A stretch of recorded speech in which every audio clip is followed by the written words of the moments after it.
What are you? Are you a winner or are you a loser? Ano ka? Talunan o magtatagumpay? Are you a victim or a victor? Minsan sa buhay, gusto nating magtagumpay, gusto nating manalo, gusto nating mauna, pero bakit nahuhuli pa rin tayo? Pero bakit nabibigo pa rin tayo? Pero bakit nawawala pa rin tayo? An important question is, how do we win? Paano ba manalo? Gusto niyo po bang malaman ang sikreto? 3 bagay lang po. The first one is, you must learn to risk. Learn to risk. Kayo nga po, learn to risk. Ibig sabihin, marunong kang tumaya. Paano ka mananalo kung hindi ka tumataya? Amen? Gusto ng iba makapunta ng abroad. Hindi naman nag-a-apply ng visa. Amen?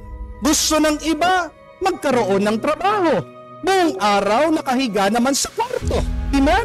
Gusto ng iba gumaling sa sakit. Natatakot naman pumunta sa hospital at doktor. Paano ka gagaling? Amen?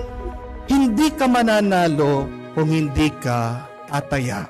Bakit sa Biblia nanalo si David laban kay Goliath? Kasi he took the risk. Tinarapan niya ang panganib. Habang si Haring Saul, habang ang mga ibang sundalo takot na takot, there is this little boy who stood up. He took the risk. Hinarapan ang panganib. At ano ang nangyari? Nanalo siya.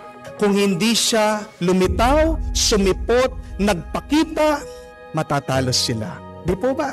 Bakit nanalo ang mga Kristiyano laban sa mga Muslim dito sa gera ng Lepanto? Kasi kahit na dehado sila, kakaunti sila, humarap sila, nagpakita sila, they took the risk. My dear friends, do not be afraid to take risk in your life. Dahil ano man ang gawin natin, merong panganib. Kahit po sa loob ng simbahan, may panganib. Naniniwala po ba kayo doon? Tignan niyo yung katabi niyo. Nung po minsan, nagmimisa po ako. May isa po, bigla-bigla, nawalan ng malay tao. Dinala po sa hospital. Ano po ang nangyari? Wala na po. Kinuha na ni Lord. Sisimba? Nakikinig lang sa homily ko? Wala na. Kaya mag-ingat po kayo sa pakikinig sa homily ko. Baka kayo na yung sumunod. Hindi naman sana. Amen? There is a risk in everything. Magbi-business ka, pwede kang malugi. Mag-asawa ka, baka masama mapangasawa mo. Mag-aral ka, pwede kang bumagsak. Yung nabubuhay ka lang, hindi mo alam, pwede ka na-aksidente. Di po ba? Pero, kung palagi ang takot ang umaandar sa isip mo, hindi ka rin mabubuhay. Hindi ka rin magiging masaya. Tandaan niyo po kung anong ginagawa ng takot sa atin. Pinaparalyze tayo. Pag takot ka, lumiliit ang Diyos. Tandaan niyo po, pag wala ang takot, lumalaki ang Diyos. At pag malaki ang grasya ng Diyos sa buhay mo, malaki din ang pasok ng biyaya at milagro ng Panginoon sa buhay mo. Amen? The greater the risk, the greater the reward. Amen? Pag tumaya ka ng malaki, pwede kang manalo ng malaki. Amen?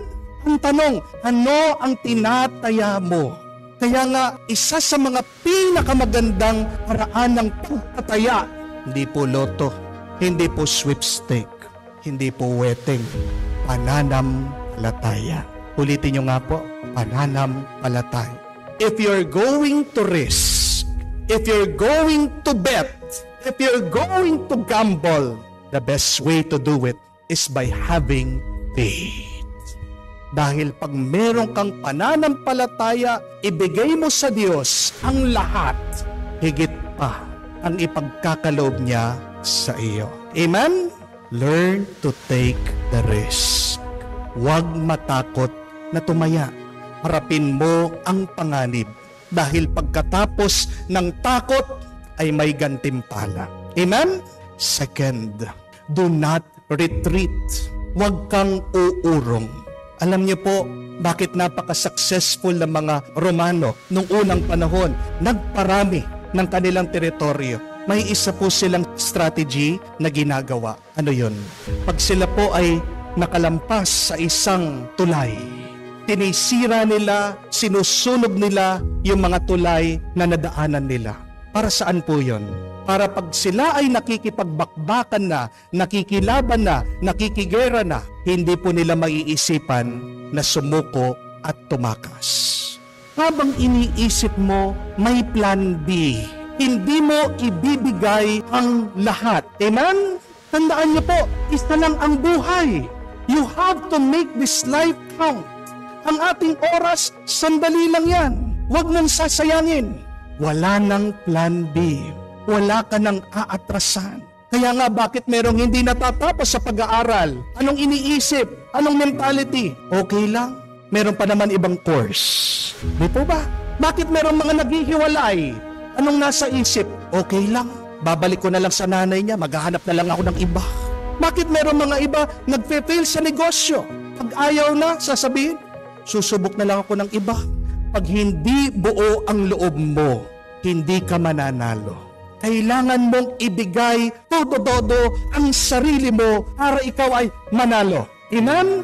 Kung natalo ka ngayon, huwag kang uurong, diretso mo, tuloy mo. Dahil sa pagtutuloy-tuloy mo, diyan mo matatagpuan, makakamtan at mararanasan ang tagumpay ng buhay. Amen? Kung umatras ang ating Panginoong Jesucristo, hindi siya nagpapako sa krus, hindi tayo maliligtas. Kung umatras ang mga sundalong Kristiyano, nakita nila, napakarami na mga Muslim na kalaban nila, namatay na sana ang ating pananampalataya. Magpasalamat tayo, merong mga taong lumalaban pa rin. Malaking grasya pag ang isang tao hindi sumusuko. Amen? Let that also be the grace that we should receive. By not stopping, by not retreating, by moving forward. That is the second. Do not back out. No retreat. Because life can only be live forward. Napansin niyo po ang ilog. Paano po ang agos ng tubig? Diretsyo. Hindi pwedeng bumalik ang tubig. Ganyan din po sana sa buhay natin. Diretsyo mo. Kahit na paano mo isipin ang nakaraan, ang nakalipas, hindi mo na maibabalik yan. Kung gusto mong manalo, diretsyo. Ulitin niyo nga po, kung gusto mong manalo, diretsyo. Yan ang pangalawa. Pangatlo at kahuli-hulihan, trust God always. Can you repeat that? Trust God always. Because battles are won on bended knees. Ang mga digmaan, ang mga labanan ay napapanalo sa pamamagitan ng pagluhod at paghingi ng tulong sa Diyos. Tignan nyo si Haring David, nung kalaban niya si Goliath, napakatangkad, napakalaki, isang higante. Ano ang dala niya? Tirador. Habang yung kalaban niya, full armor. Meron siyang espada, meron po siyang shield. Pero bakit niya natalo? Hindi dahil meron siyang sandata. Natalo niya ang higante dahil mas malaki, mas malakas ang Diyos na tumutulong sa kanya. Gusto mo rin manalo sa buhay? Don't forget about God. Amen? Kung hindi mo kaya ang labanan, paubaya mo sa Diyos. Because remember all of God's help in the Bible. Remember all of the miracles that God did in the Bible. Kung kaya ng Diyos, hatiin ang dagat para makadaan si Moises at ang mga Hebreyo. Kung kaya ng Diyos, itikom ang bunganga ng mga leyon para kay Daniel. Kung kaya ng Diyos, napalayain si San Pedro nung siya ay nakakulong, nagkaroon ng earthquake kaya nakatakas si San Pedro. Kaya din ng Diyos na ipanalo anuman ang iyong problema, anuman ang iyong pagsubok. You only have to kneel, to humble yourself, and to trust God. Ano ang sandata natin?